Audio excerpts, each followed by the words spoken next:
Hello and welcome to episode 302 of the Total Saints podcast, your home for all things Southampton Football Club.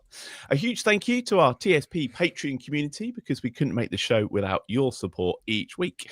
And of course, we're live streaming this episode as ever to Facebook, X, Twitch, Instagram and YouTube. So do get involved if you're watching along live. Coming up this week on the podcast, we've proved that there really is no such thing as new manager bounce at Southampton. Just the same old rubbish. We've got defeats against West Ham and Crystal Palace to mull over this week. And the new year starts with the visit of mid-table Brentford. We're going to preview that one for you and probably make some poorly judged predictions as well. My name is Martin Starke, and joining me this week are Steve Grant, who is the owner of Saints Web. Glen de la Cour is writer of the blog League One -10. And Paul Castle is longtime Saints fan and supporter of TSP. So let's get started, shall we? The final game of 2024 ended in defeat 2-1 to Crystal Palace, the final score at Selhurst Park this afternoon. Paul, going to start with you this week. I mean, it started well, but we kind of ran out of steam and ideas pretty early on. It was a long afternoon. Yeah, I wasn't fortunate enough to get to the game for reasons that I can't sort of say, but following it as best I could on the stream and on the sort of text and following what my son was telling me, it just sounded like the same old, same old. And then the 3-word review on the Twitter, I just put same old, same old. I know that's 4 words, but I meant effectively same old, same old. A good start. I was, delighted we scored. And then I kind of felt a sense of, okay, can we hold out till half time? And then it just appeared that, I've watched that 3 or 4 times now, and yeah, that decision is diabolical, let's be honest. And as we always say, if that was against another team, they probably wouldn't give it, but they did. And I just felt the foul on Ramsdale. Yeah, on Ramsdale, and I just felt after that maybe psychological heads dropped, and it just petered out. And I just didn't see or hear anything that made me sort of get too excited. And I was just waiting for the inevitable goal to come in the other way around. And I don't want to sound defeatist, but I'd really thought to myself with the new manager coming in, I thought 3 potential games, West Ham sort of, and obviously we're going to come on to Brentford, West Ham, Palace. I thought if we don't get something from these 3 games, where are we going to get anything? And here we are, 2 teams. And as Glenn has alluded to before we spoke, 2 nothing teams, and we didn't get anything.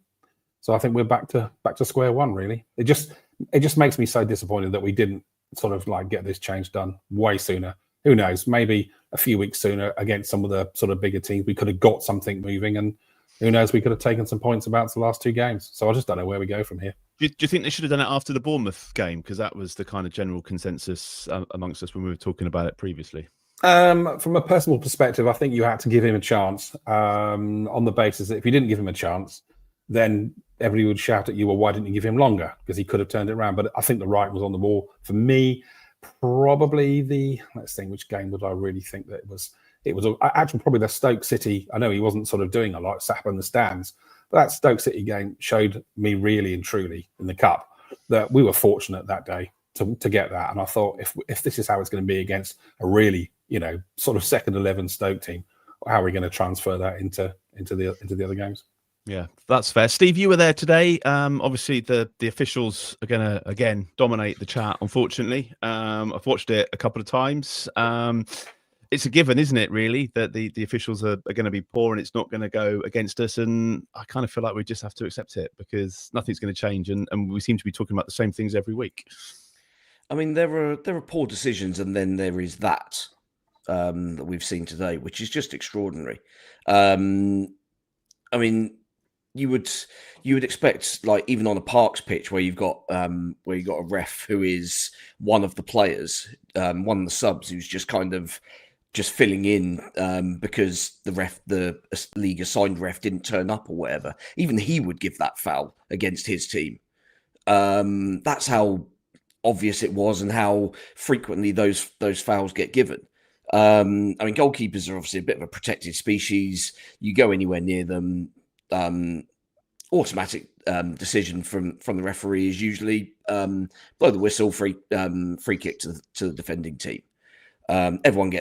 Everyone often gets annoyed about it, but it is what it is, and it's usually at least applied consistently.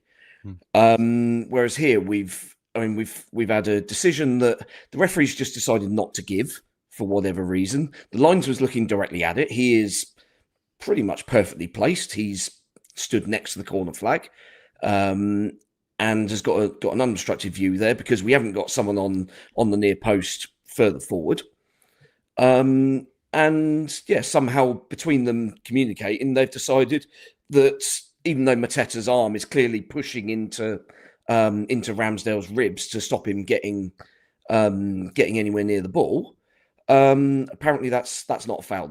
That's not a foul this afternoon. So what are they seeing that we're not? Because that's what I can't understand. What are they seeing when they look at that? Are they seeing that Ramsdale's just not taking control of his box, or he's on his back foot? And they don't. The only thing I can think is that they've decided that Ramsdale hasn't been strong enough, or he's kind of flapped at it and hasn't got himself set or anything like this. But I mean, it's just bollocks basically, because all that's happened is that he's tried to jump and punch it, and the guy stood in front of him has pushed him out of the way.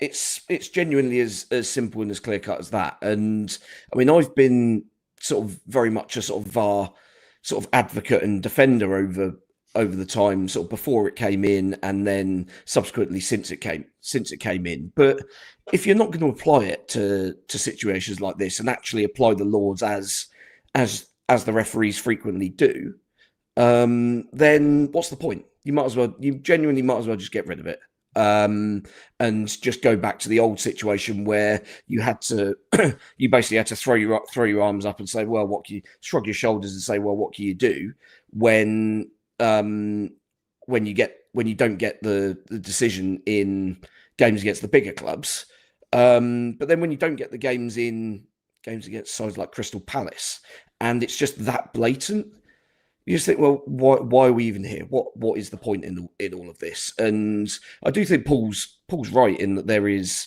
some kind of sort of mental deficiency within a lot of these players, whereby like the slightest, I mean, not necessarily just when we concede a goal, but when, like, if we have a decision that goes against us on VAR, then all of a sudden our heads are just all over the place. We don't have the sort of calmness or the sort of ability to kind of shut it out, whereas most players at the very top level are able to kind of compartmentalize all of this and put it to one side and kind of forget it and sort of as if it didn't happen. But yeah, we've shown consistently over the last number of years, really, to be honest. It's not a new thing. It's not just this group of players. It's the same group of players that we had when we went down 2 years ago that don't seem to have the sort of mental capability of blocking these things out, and that's part of the reason why we'll go down, and that's I mean, it's something that needs to be resolved.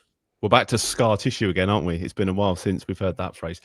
Glenn, I think just sort of last thing on the officials, it comes back to that point I think you made maybe last week, the week before, probably the week before that, about the refs at the top level just being too scared to make the decisions because you've got the safety net that is VAR there, but they're not using it properly. And that would have been a completely different outcome had that game been in the Championship or League One.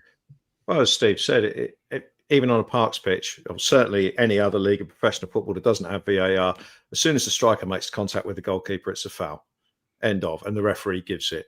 But in the Premier League, we've got these referees who don't give decisions, and then PGMOL come out with this absolute crap, like they did what the goal we had disallowed at Wolves. The one that was allowed at Wolves. I think, no, was it the Brighton one? I can't remember. So many of them where they say the on-field decision carries weight. Well, you can't have that if the referees are not giving decisions and waiting for VAR, which I think is what happened today. It's a clear foul. There's actually two fouls in there because everyone's looking at Ramsdale, but if you look at Chalobah, he's hitching a ride on Harwood-Bellis. He can't get off the ground, and he's the one who actually scores. So they can't even argue that it wasn't it was a different player or not significant. It's just garbage. Again, naively, and I was watching it on the telly, but again, naively, I kind of thought when it went to VAR and I saw the first replay, I thought, oh, well, that'll get disallowed. No bother.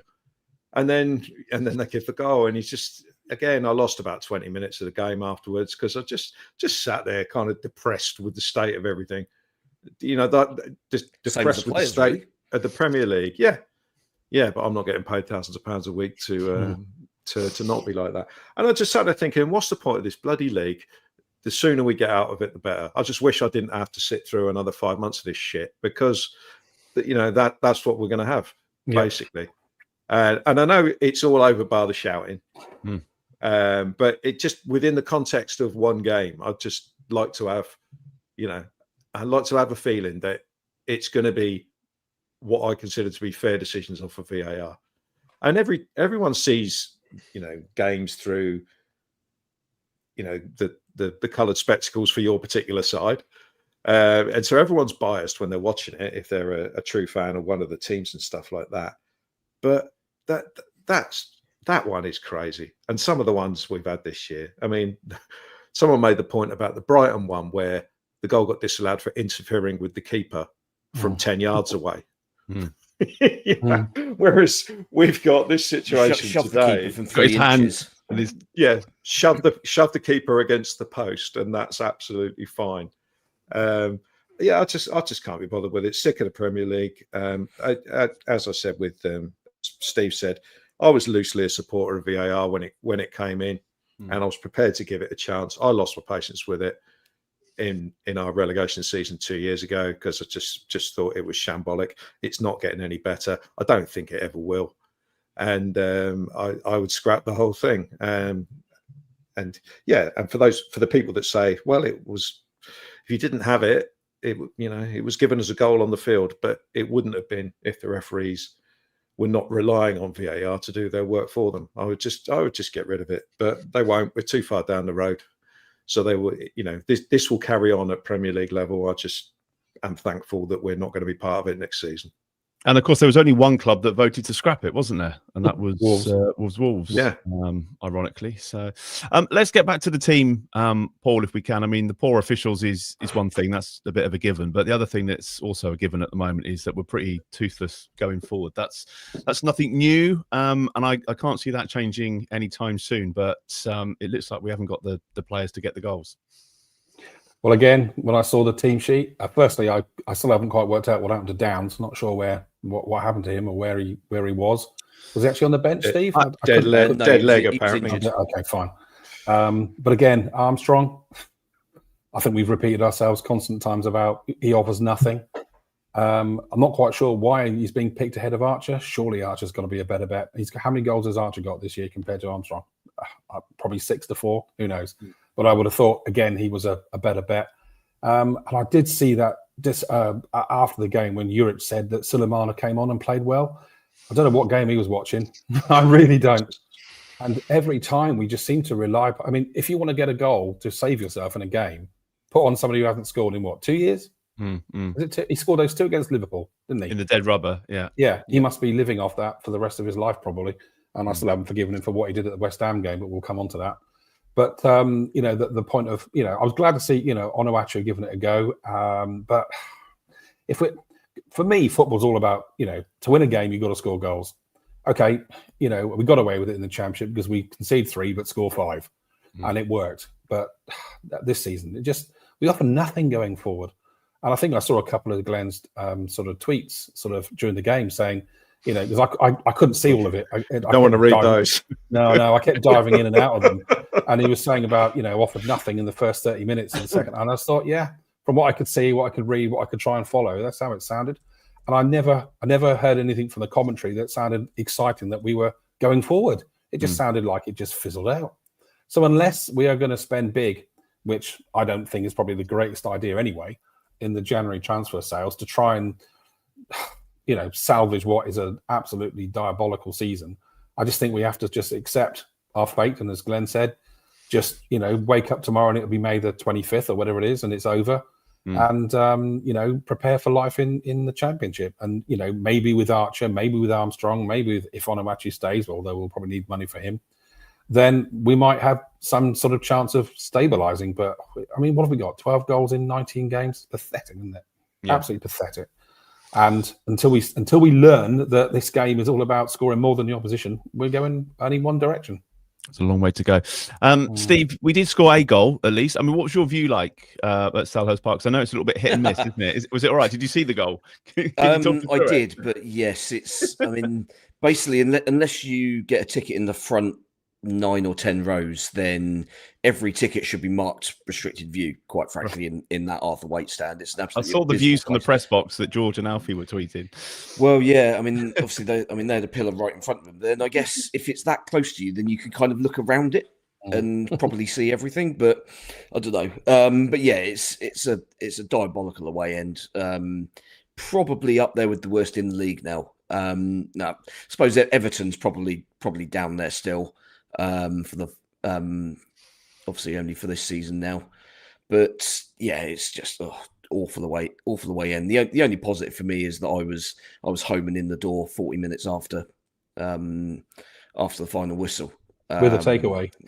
Yes, yeah, nice and local one for me. When it's that cold outside, A chance to salvage the day. Just get out of there. But it was good work from Carl Walker-Peters, wasn't it? I thought for the goal. It was, and that's something he's probably not done enough of, I would say. I mean, yeah, obviously defensively we've been all over the shop all season, and as a result, I think he's probably still got half a mind on covering behind. But Nathan Wood's generally been okay. I think Wood had a bit of a ropey one today, quite frankly. But Agreed. When I don't think he's come up against that sort of pace and power yet, which is odd when you're talking about playing a game against Palace, who are only 4 or 5 places above us.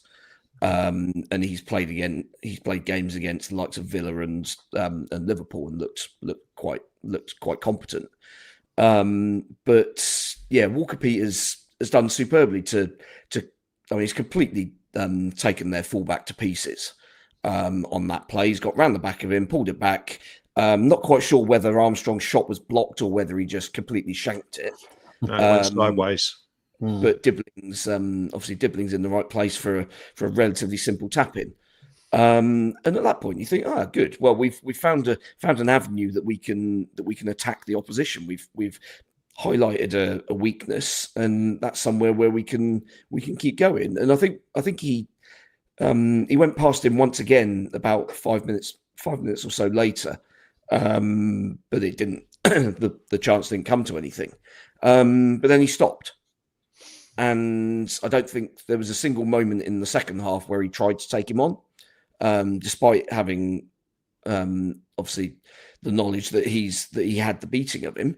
And it was like old habits creeping back in, do you think? Yeah, just really frustrating. And especially when we were creating a lot of space on the other side for James Bree, in terms of someone. The problem in that situation is you need someone who's got the ability to make that sort of ping quick switch, and we don't really have it. Unfortunately, we don't. Fernandez is kind of that, probably that the closest we've got to it, but I think his kind of clever passes are over a much shorter distance.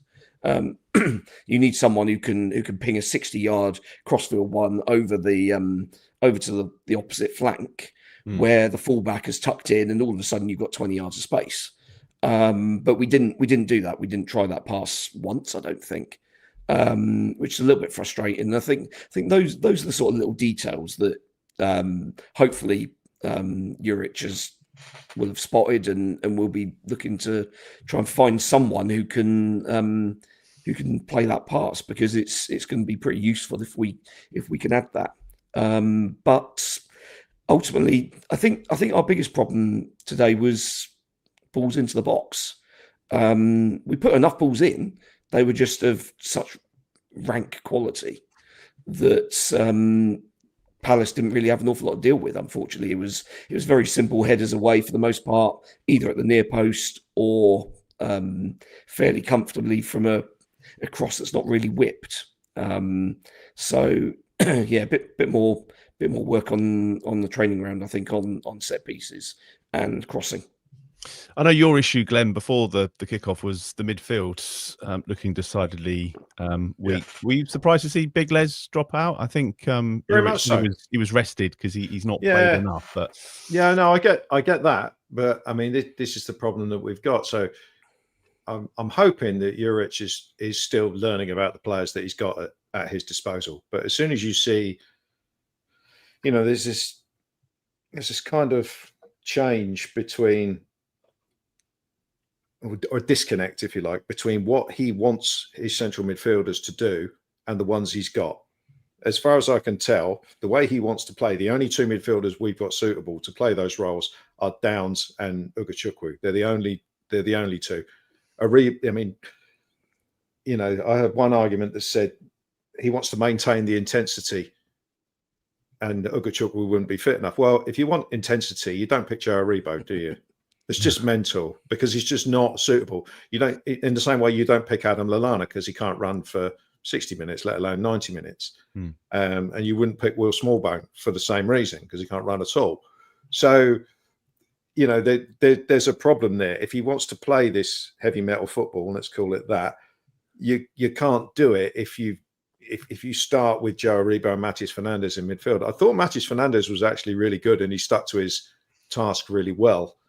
But there's a certain lack of defensive nous with him that you saw on the second goal because he's just got to clear that. And, we'll probably, we've let in another goal to a set piece. The second goal, it's another half cleared corner that we've had three goes at getting that away, haven't we? And still barely got it beyond the 18-yard box. Exactly the same as the West Ham goal, where we've cleared the initial corner, it's come back in. We've cleared it, it's come back in. We've all lost our minds, running everywhere, play it free, and that's exactly what happened today. But no, the midfield actually started quite well, and I thought for 20 minutes or so, I thought, oh, this actually might be okay. But Palace took control of the game on 20 minutes, and that was when Will Hughes and Jefferson Lerma got hold of the midfield. And they started, Hughes in particular, who's a horrible little player, can't stand him. But we made him look like a bit of a world beater. At the end of the first half, start of the second half, he was controlling the entire game, and we weren't getting to him. And, the defenders were touch tight too. Bednarek was having a wrestling match with Mateta the whole game. Wood was having fun with Sarr, same sort of thing. Harwood-Bellis was kicking lumps out of Eza. That's the sort of way he wants us to play. But the midfielders weren't getting close to Hughes and Lerma, and it was just allowing them to play. And from about 20 minutes onward, we never regained control of that midfield, which is probably why, as well as changing our tactics in the second half, probably why we didn't sort of like do anything in the second half. We didn't really do anything from the 20th minute onwards once Palace took control of that midfield. Another issue was that the whole game, like him or loathe him, the whole gameplay, the whole plan at the moment is built around Paul Onuachu. And if you take him off, you've got to have something else. And that was another reason why nothing happened in the last sort of 25 minutes, because there was just nothing. You've got to give Paul the ball that plays to his strengths, and it's the same with Cameron Archer. And if you don't give him the pass that plays to his strength, he's a passenger, and that's what happened. And we touched on the other substitution where Adam Armstrong can be woeful for 65 minutes, and then you bring on the only player in history who could make it worse. It's just staggering. It's true. Paul makes a very good point. As soon as he comes on, it's game over. And I don't think anybody can disagree with that, as we've touched on many times. Paul, I just want to talk about Bella Kotchap, who was on the bench. Seems like he might have a part to play. Not sure who he comes in for, but are you a fan of like clean sheet for everybody? And this is somebody that we might need. There's a half decent player in there, and he might help us to scrape some points. Well, I suppose I'm not quite sure why Glenn was laughing. Maybe that's something he knows I don't. But he said more clean. He said so many clean slates he could tile a whole bloody roof. He probably could. Yeah, no, he probably could. But I think, given what has been said about sort of our defenders being muscled out of it, why not give him a go? Put it this way: it's done. We're over. We're going down. Yeah. And I don't want to be negative, but we might as well give him a try. Who knows? He might be an absolute revelation. And if we want to play this death metal, speed metal, God knows football, whatever it's called, Who knows? He might just get in there and get stuck in. I'm not a great fan of death metal. I was a bit more Iron Maiden personally, but that's another matter. But give him a go. Why not? I mean, if Woods had a bit of a ropey one, swap him out and give him a go. See what he goes. I mean, as you say with Bednarek, he seems to be good and bad in the same game, from what I sort of see. Bednarek's suspended next week, so is he? I mean, okay. I would assume with Downs, I think so. with Fernandez. I think that was his fifth booking today. Yeah, so that's Fernandez out, and then that's Bednarek out. Well, then maybe the two opportunities have got to be to people who haven't had a go, and why not? Tell you what, I mean, I'll put money on him getting injured in his first game back. Well, the alternative, Glenn, is Jack Stevens coming back in, I guess. Oh, well, he's injured. No, let's not go there. I think to be good. Well, that's about first bit of good news all week then. But in terms of ABK, well, yeah, fine. Let's see what he can produce. He may just throw his toys out of the pram when he gets on the pitch with one mistake, get booed, and that'll be the end of him. But you've got to give it a try. If we're paying his wages, then we might as well give him a try. I can't think who else there is possibly hanging around that we want to try. I mean, what does Sam Amo have to do to get a game these days? Something's got to happen with him, or else he's going to leave and go somewhere else. I mean, anything half decent is going to be left. So yeah, let's see. But as I say, I didn't realise that Bednarek was injured, so that's probably a straight swap, isn't it? Let's be honest. Yeah. Anything else on Palace before we move on? No. No, not really. It was just woeful. Yeah, I just hope that the manager is still learning about the players, because I'm not surprised the game went that way in the second half with the players we had out on the pitch. So that's all I can say about Palace. Really, let's move on. Draw a line under it. Right, from one disappointing defeat to another. Ulrich's first game in charge was a chance to see how he was going to approach the rest of the season, I guess, and it was largely positive, the sort of football that we've all missed. That's certainly how I felt anyway, although the result was to say 1-0, the final score to West Ham on Boxing Day. Steve, good to see Tall Paul named in his first starting lineup. The intentions were pretty clear, weren't they? And my God, he had enough chances to score. Yeah, and it's one of those that, I mean, when does a player getting sort of cheered every touch, every time he does something vaguely competent, become a parody and completely counterproductive? Because it was kind of this. I mean, it was.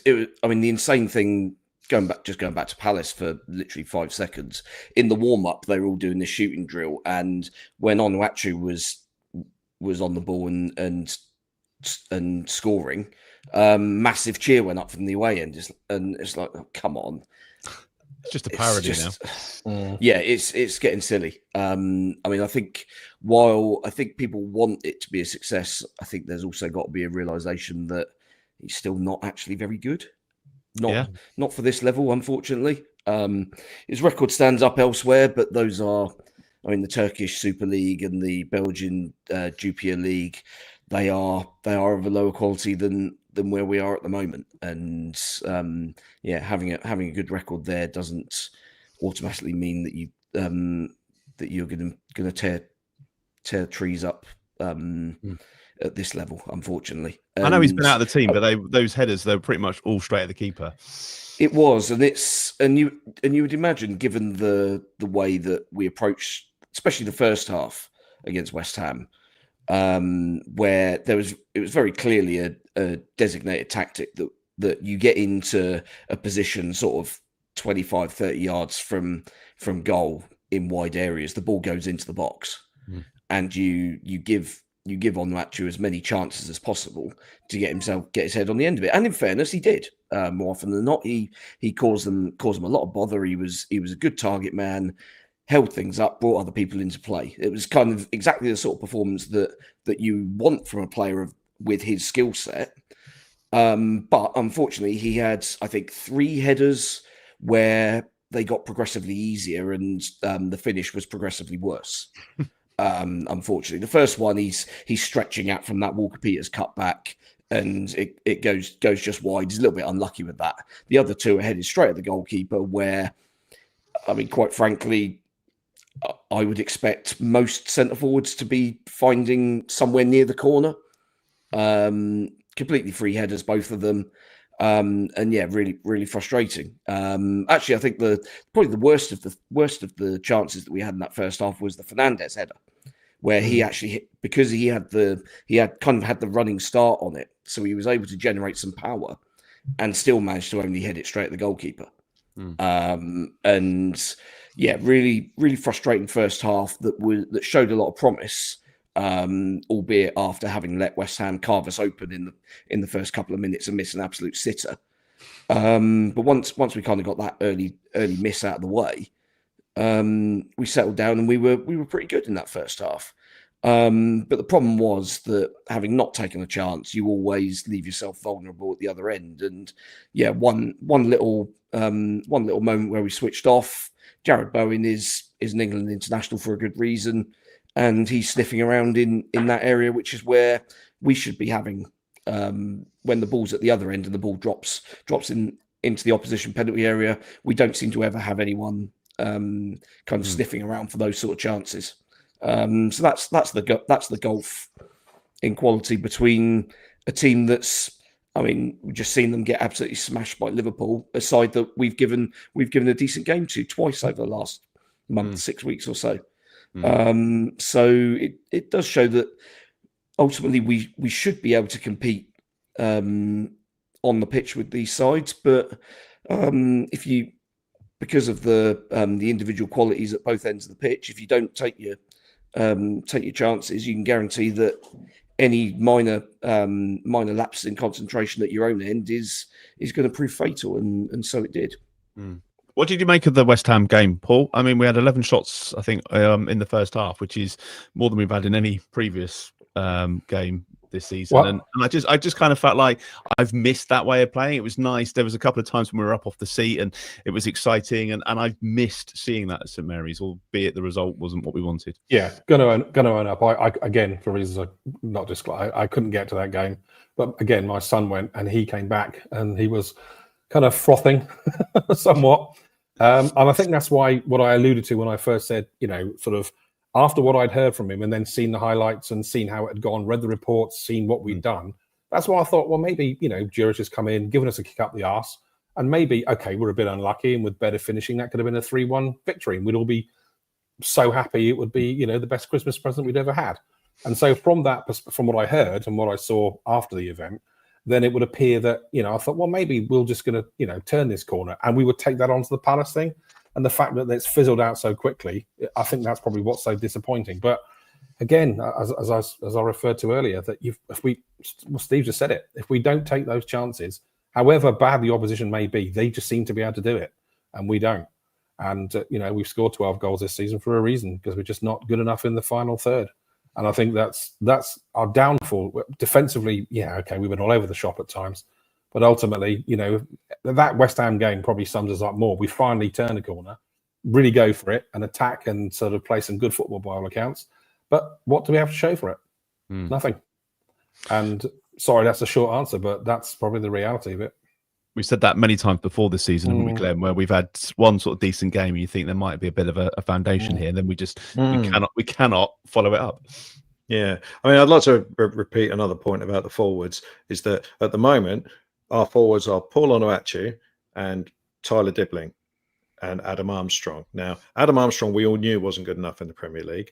Paul Amo-Ameyaw, we've been trying to sell, and we're using him now because we're desperate and we've got nothing else. And Tyler Dibbling has come from nowhere out of the academy and has been our kind of only forward player who's looked like scoring. So again, to point out how garbage our recruitment has been at the top end of the pitch, and as a result of as we're reaping what you sow or what you didn't sow, and that's the reason why it's been so poor up that end of the pitch. It's just our players up there just are not good enough, and we've tried two ways of playing football, and keeping the ball and trying to pass teams to death, and all we ended up doing was passing ourselves to death. And now we're trying this, this more direct style, let's call it that, and that hasn't worked either yet. But again, I just hope that the manager is working out what we can do. I mean, but what can we bring in January as well? Because What can he do? That's kind of like where we've got to tonight, isn't it? Because we if you tried bring playing one players side, in, it doesn't work, and we always said that bringing somebody else in may or may not work. Different way of playing, and we still haven't got the players to do that. But with regards to players, if you bring players in, they've got to be prepared to play in the Championship next season, and that's a tough sell because you're going to say to them, okay, we're likely to get relegated. We know it's not your fault. By the way, there's a pay cut if we get relegated. You know, it's not easy to bring players in at this time unless you pay stupid money or you give them special clauses so they don't drop their money when you go to the Championship. So that isn't going to be easy either. But yeah, I mean, there have been moments. I mean, I thought the West Ham game, it was relatively exciting. You know, there was lots of incident in the opposition penalty area. I enjoyed that side of things, but we didn't take that forward today. And it wasn't because Crystal Palace were any better. I don't think the team selection helped us. I mean, if Downs is injured, then that's a problem. But when I saw the team line up, I thought this is trying to build a house without a foundation. And after 20 minutes, that's what it proved. But yeah, it was. West Ham was a little bit of a step forward, and I think most people went into this game expecting against Palace, expecting a similar type of performance and similar levels of excitement against a pretty average team. And there was just nothing there today. So it was another slap in the face, and it was really, I mean, with the VAR decision as well, I just found the whole game really depressing. The Palace game and the West. The West Ham game is kind of, there was a little bit of a boost for that one, but yeah, it was just grim again today. So we've taken another step back after what was at least a promising performance, even if, as everyone knows, we didn't score any goals. So happy days. What's next? There was a red card overturned, Steve, as well. I haven't seen it back, I'll be honest. Did you get to see it? The foul on yeah, and actually one of the good uses of VAR that we've seen this season, a very rare commodity indeed. I mean, I don't think anybody was particularly screaming for a red card at the time.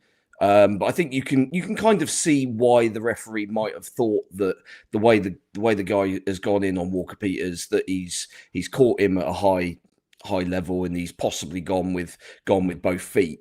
But when you actually see it on the replay, he kind of goes to go with both feet and then actually pretty much pulls both of them away. And I'm not even sure there's any contact at all, let alone enough for a red. So yeah, it was absolutely fine to overturn that. But another one of those situations where the decision goes in the opposite team's favour, and all of a sudden we have a 10-minute funk of basically losing our minds and not really knowing what to do. And again, we suffered in that period for a good 10-15 minutes before we then made a couple of changes and kind of wrestled things back a little bit and tried to put a bit of pressure on in the last 10-15 minutes of the game. But yeah, again, frustrating that we didn't really carve out the massive chances. There was the one from Fernandez which he's dragged a little bit wide. I think probably in that situation the only area you're scoring is if you blast it into the roof of the net. Not sure he's got the power in his weaker foot to do that. So yeah, disappointing. Dibbling's missed the target from an opportunity that is the sort of chance that we would have given to a team under previous management, and they would have put it in the top corner. He has done that quite a bit, though, Steve. Or am I being a bit harsh on the lad? I know he scored today, but I feel like he kind of needs to add that to his game, really, because everyone's talking about what a great player is, and he can get the ball and he can push forward, but it's just that final shot that it's just not quite. Well, it's the decision making, isn't it? It's both knowing what type of finish to apply to a situation if you are going to shoot, because you're not always going to wrap your foot around it. You're not always going to put your laces through it. You got to pick the right tool for the job, and also picking options whether there might have been teammate in a better position? I mean, given our finishing prowess this season, I think the answer to that in most cases is usually no. But yeah, I think that one. I mean, he's put it quite a way over the bar as well. So I don't think I saw on the replay any sort of bobble. I think he's probably just tried to hit it too hard, and yeah, got underneath it a little bit, unfortunately. And they were supposed to have Christmas Day off, Glenn, but that was cancelled according to reports. They seem to have more time off than Father Christmas. Yeah, they do seem to have a fair amount of time off. I mean, after the pathetic game against Spurs, apparently they had a day off. Day after Russell Martin got sacked, which I wasn't happy about when I found out. But that's kind of the way the modern game is. So if the new manager come in and straight away cancelled Christmas Day, then more power to him. At the end of the day, they're professional footballers getting paid a lot of money. That's their job, and their team is bottom of the league and in danger of being named the worst Premier League team in history. So I don't think it would have killed any of them to have gone training on Christmas Day morning, and it probably only was for about an hour and a half or something. So and it obviously didn't make any difference today, so they might as well have had it off.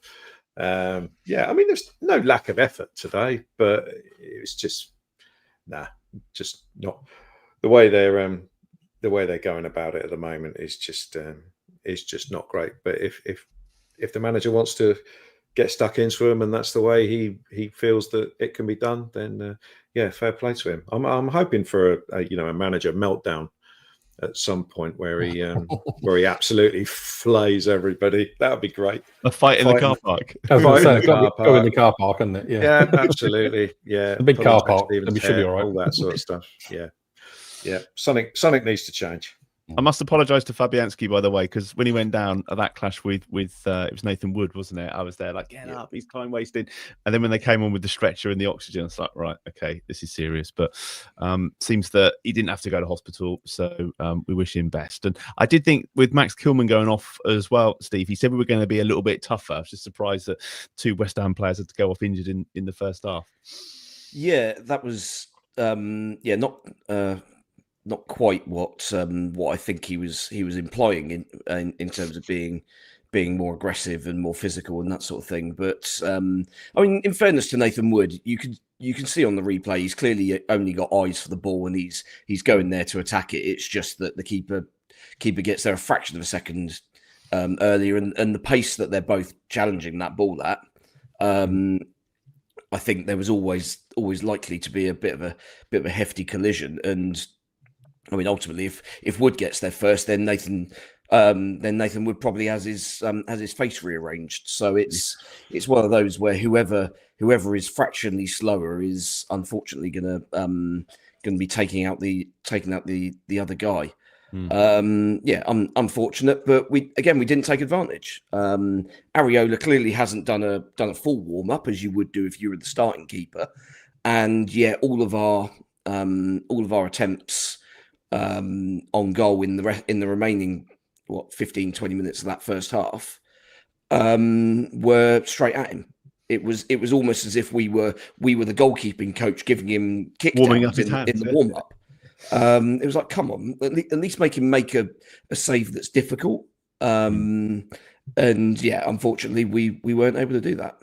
I want to get on to the Brentford game. I want to talk about January as well. That's an interesting point that I think Paul was starting to make earlier. Do we invest? Should we invest? Do we just write it off and keep all the money in the bank because we're going to need it in the summer? So if you're watching live, I'll be interested to hear your thoughts on that. And we will get onto that in just a moment. We need to do a player of the week as well. Is there anything else on West Ham? Anything else I've missed? Anything else that kind of stood out from that game? No. Well, this feeds into player of the week. So, go on then. Do you want to go first? I was encouraged in that game with, Amo-Ameyaw, apart from his finishing, had a decent game. I thought Leslie Ugachukwu was really good. Bearing in mind he's been completely frozen out. I could really see a place for him, which is why I was slightly fed up that he got left out today, even if that was for sort of freshness reason. Walker Peters had a very good game. Matis Fernandez had a very good game. So the there were certainly some players there who responded to to having a new manager in place. So I thought that was promising from that West Ham game. And obviously Walker Peters set up the goal today, was one of our better players. And I thought again today, Fernandes, though he was partly responsible for the second Palace goal, I thought he did his job pretty well, considering he was being asked to play a lot deeper than he normally does. So over the two games, I would certainly go for Matheus Fernandes as player of the week. Well, it was Aaron Ramsdale that won last week. That was his second win of the season. Paul, any names you want to add to the poll we'll do on socials? As a bit of fun, can I just Jack Stevens, player of the week for not playing. For not playing. Yeah, I think that's a definite. Got to be a first, isn't it? But no, well, as I did in the previous sort of podcast, Fernandes for me, he can have the odd, but I think from a consistent point of view, he seems to be the one. And I say, sadly, I gather he's going to miss the next game, which is a bit of a shame. But I think he's just got a level of consistency that I've not seen from anybody across the season.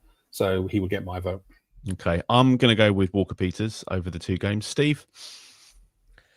I think that's probably fair with both of those two. Amo-Ameyaw, I think his impact on Boxing Day was kind of important in terms of showing that we were thinking about how we were utilising players in the team, rather than picking the system and picking players around him, around that system.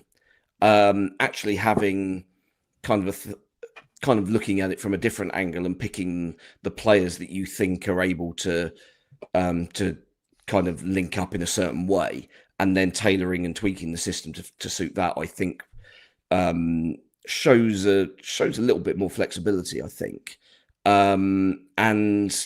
Ultimately he got people sort of excited and interesting for about an hour or so. I think I'd throw him into the mix, although I wouldn't expect him to win it. Okay, fair dues. Thanks for that. 2025 starts with the visit of Brentford at the weekend. They've got 2 away points all season, so we kind of know how this is going to go, Paul. What are your expectations for the game? What would you like to see? What are we going to see? It always starts with a sigh when we look ahead to a game. I think we've all done that tonight, and we've just started with a sigh. I suppose I've got to hope that that we can build upon what happened against West Ham at home. And just maybe it's one of those things whereby a couple of, maybe a goal, a bit of a change of luck, a VAR decision that goes in our favour, something might just kickstart us to a point whereby, we'll go for it. And we've got to, our luck can't be this bad over 38 games. There's got to be one game. And as I was explaining probably sooner, that I've picked this game as my game of the season via the club to go to.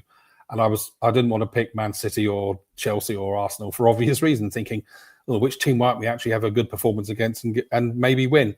And I went for Brentford, but that was 5 months ago before all this started. But in reality, what am I expecting? If we can just give it a go, and if we go down 3-2, but we've given it a go, get the crowd on their feet, score some goals. Let's get Amo-Ameyaw on a goal, at least lift the crowd. But as Glen has said, the fact they've got 2 points away from, they're bound to have to break their deadlock somewhere, and here they are. So don't want to be negative, but I'm not expecting a huge amount. I will go and I'll be there and cheer them on as I always do, and I won't leave until it's over. But I'd like to start 2025 with a smile on my face. If I can do that, then that's a start. It's not a big ask, is it? Really, no, but a low bar. Kind of where we are. Bottom line, Glenn, I guess it's another home game that we've got to get something from. And I'm not thinking about in terms of staying up now. I'm thinking about saving a bit of pride and trying to get Derby's record. That's what we're looking at now. Well, we're exactly halfway through the season now, and we've got 6 points, so we're on for 12, which is awesome. So that'll we'll take that. At least stave off winning that particular competition. Brentford at home, as an individual game, it's got to be one you're targeting because of Brentford's away record, obviously. Having said that, Thomas Frank is without doubt my favourite manager out of all the other managers in the league. Just love the way he carries himself. There's no BS about him at all. Achieves really good results with limited money and what everyone else would see as kind of limited players. Got a very distinct way of playing. They replaced like Ivan Toney, who was their main man, hardly played last year, still kept him up. He'll keep him up again this year. They've got dangerous forward players, and Burmo, Shada, Visser. They'll all cause us problems. I don't really have any sort of inside track onto why they perform so well at home and not so well away. There's been plenty of teams like that down the years, of course, but they will certainly be targeting this game for a win, and hopefully that'll play into our hands a little bit. But I think it could be a bit of an aerial bombardment game. Both teams playing similar kind of tactics.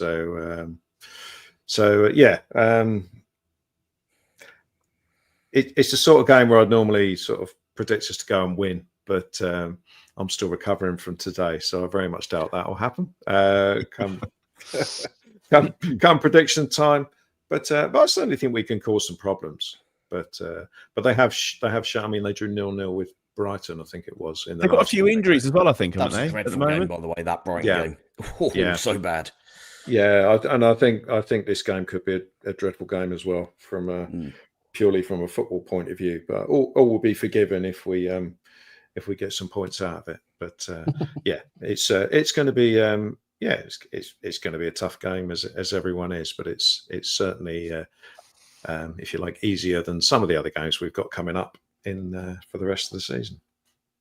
So we're going to have a couple of changes then, Steve, by the sounds of it. I'd missed the Bednarek one, but Fernandez is going to miss the game through suspension. Well. It looks like Bednarek might only be on 4, so I might have got that wrong. Oh, okay. But Fernandez is definitely out. So do we think Downs comes back in maybe there? If he's fit. I mean, I don't know what the status of that is in terms of how long it's going to be out. I mean, dead leg could be... I mean, when I used to get a dead leg at school from one of my mates sticking their knee into my thigh. Were you bullied at school, Steve? No, I mean we applied it to each other on a regular basis. But I mean that was then gone within like an hour. So I mean the dead leg that these pros get is obviously a very different beast. But yeah, you're never quite sure what the recovery time is on those. And given that, I mean, we've highlighted Downs sort of as one of those players who's not quite made the step up that we all thought he would. Yeah. I do wonder whether it might be a case that we hold him back for another week if necessary. I mean, you could even hold him back for 2 weeks, given that we got the FA Cup game a week afterwards, and you can. I don't know what sort of priority level we'll put on that. I mean, you could argue, well, actually stick your full first 11 out to try and get them the only competition that we're competing in. Get them scoring some goals against some championship sides, because let's be honest, you're going to be playing against them next year. So I don't know how that will go. I would depends on the medical situation. I think if he's fit, he'll play. Just depends on sort of the degree of that fitness. But yeah, I think it's got to be him and Ugochukwu alongside each other going forward for the foreseeable, just because of the sort of aerobic requirements, if you like. Do you want to talk to us about your score prediction for today's game, by the way? What, that I finally got one right? Even the stop clock is right twice. Yes. Wow. Do you know how long it's been? It's been about 3 years, isn't it? 2 years, I think. Sorry, doing you a disservice. But you got it right today. So absolutely bang on, yeah. Alfie got it absolutely spot on as well. So Steve and Alfie with the 3 pointers in our predictions league. I'm sure a few others as well. Steve, do you want to go first with this one? How do you see this going on Saturday? Oh God, it's not going to be pleasant. I don't really think. You think? Well, yeah. I mean, you look at our record and you look at their away record, and you look at their recent away games specifically. I don't think it's going to be one for the sort of those who kind of favour the more Pep Guardiola ideology of the game. I think it's going to be pretty direct. It'll be might be a little bit up and at 'em, which I guess suits some people's palate. But in terms of quality football, I suspect that will be in relatively short supply among both teams, even though Brentford are more than capable of playing good football, and we have been at times as well this season. But if the weather continues the way it's been the last couple of weeks, it's going to be freezing cold. It's probably going to be blowing a gale, and yeah, that introduces an element of randomness again. So I'm, as I say, I'm not expecting big things from this. You're not selling it to me. No, I mean, weirdly, like Brentford's games this season have seen an average, I think, of 3.5 goals per game, home and away. And if you bear in mind how many goals they've scored and conceded at home, that kind of shows that actually them getting a 0-0 at Brighton is like a huge anomaly. And yet I kind of quite fancy another one. So I think I will be going for another 0-0. A 0-0. Okay, Paul. I know I said earlier, I'd be happy, just seeing us being a bit positive.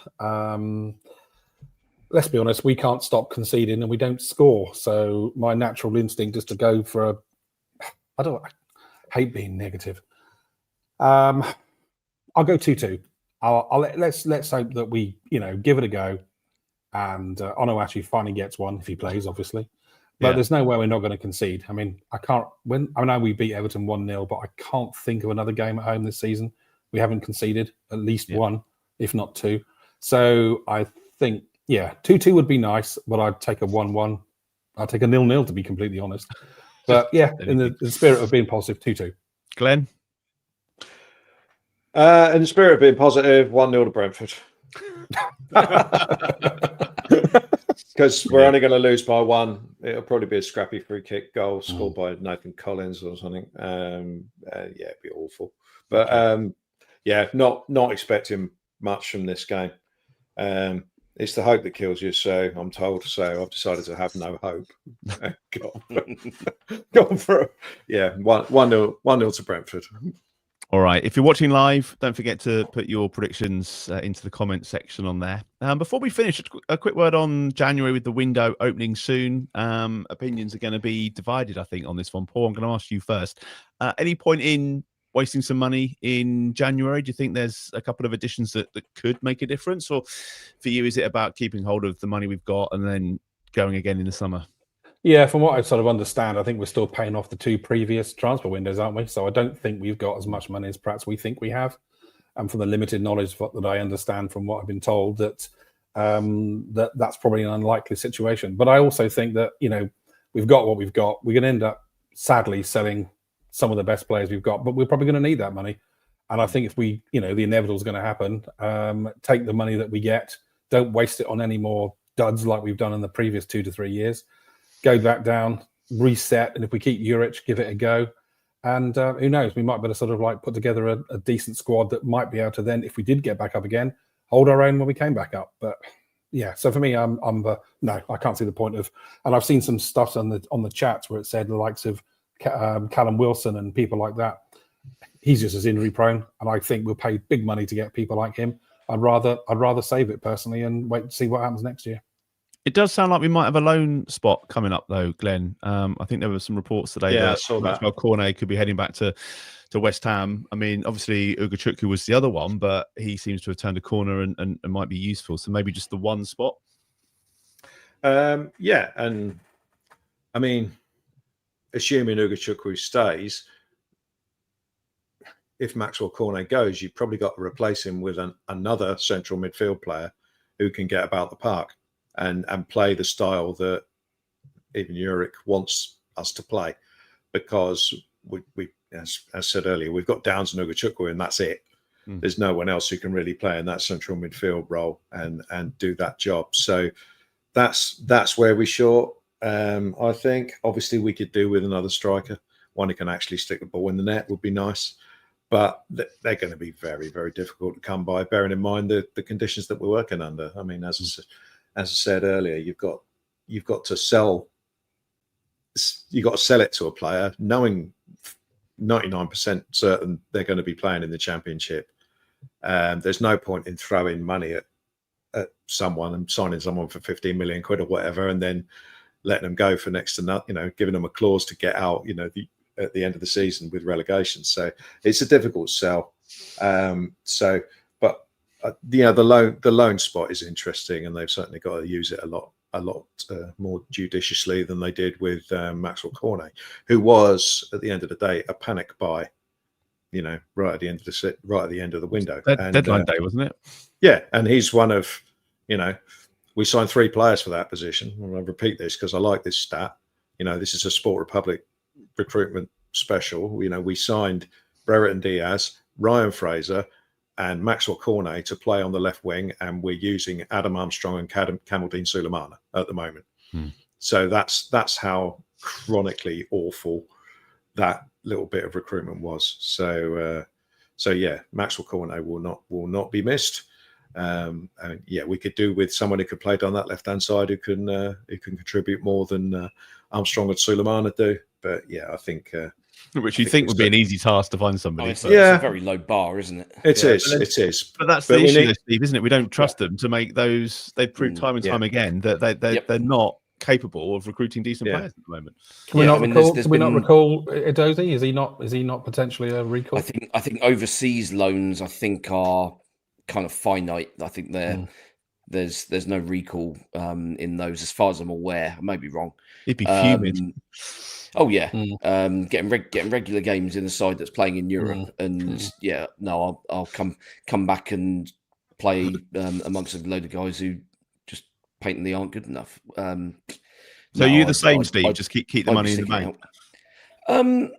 I think it's a difficult one. I think there's got to be a certain amount of pragmatism in terms of, we accept where we are and what is likely to happen come what may. But at the same time, I think you've also got to play the PR game relatively sort of with a bit of savvy. So I think you've got to look as if you're doing something whilst at the same time not wanting to do too much. So you think if we don't get somebody in, then that's kind of like them throwing in the towel and going, basically, well, and that will not be reflected on well. Yeah.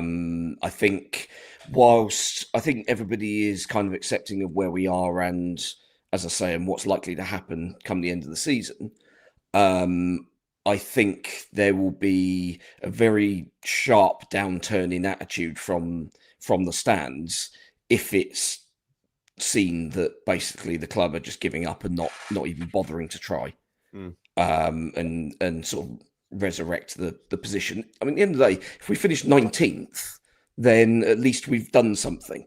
We've shown, okay, I mean, what are we, 6 points behind Ipswich? I mean, you could feasibly see Ipswich only pick up 5 points for the remainder of the season. They've been rubbish as well. So it wouldn't theoretically be sort of that much of a change for us to suddenly pick. I mean, we got 6 points now. If we get another 10, 15 maybe at a push, then all of a sudden it's like, well, okay, we rescued some pride and we go again next season with sort of in the knowledge that obviously we're going to be one of the big boys, we're going to have the money, we're going to have the strength, the kind of strength of position. And I think the Championship will be even weaker next season with the teams that are likely to go down and the ones that are likely to come up. So, yeah, I think you've got to, I mean, let's be honest, you're probably looking at some short-term deals. Maybe there are some players, I mean, as Glenn says, we've got one loan slot. I think you dedicate most of your resource to that. See what you can get for that in terms of quality. They've got to fit the system, because there's no point in doing what we did 2 years ago, where we basically we knew we were. I mean, let's be honest, they knew they were going to be sacking Nathan Jones because it had already reached kind of terminal velocity in terms of the fan reaction to him, and yet they still spent all that money on those players that were basically only ever going to work in his system and wouldn't work in anybody else's. So they've got to be slightly wary of that in terms of where they're going to dedicate any money to. But at the same time, there's got to be some bargains available out there, surely. Whether it's a player that's sort of overseas and fancies their chances at being a Premier League footballer, but isn't going to sort of attract the attention of the big clubs until they've got a body of work. Okay, here you come. Here you go. Here's 6 months to show us what you've got, and if it works out, then yeah, everyone's happy at the end of the season.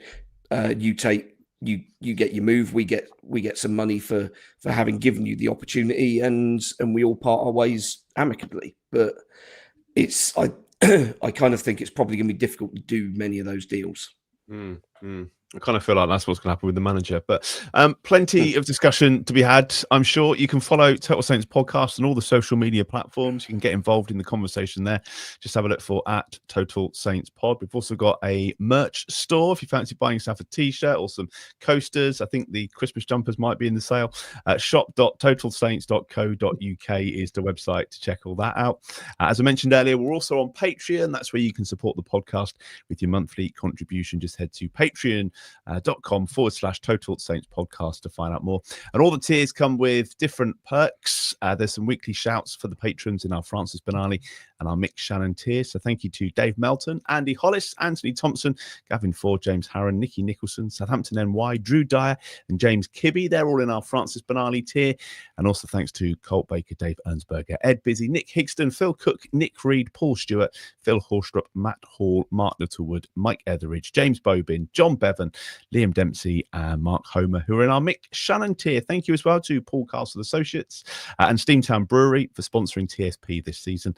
Thank you to Steve and to Glen. Thanks to Paul as well for jumping on. Thank you for watching and listening. We will see you again next week. And in the meantime, have a happy new year.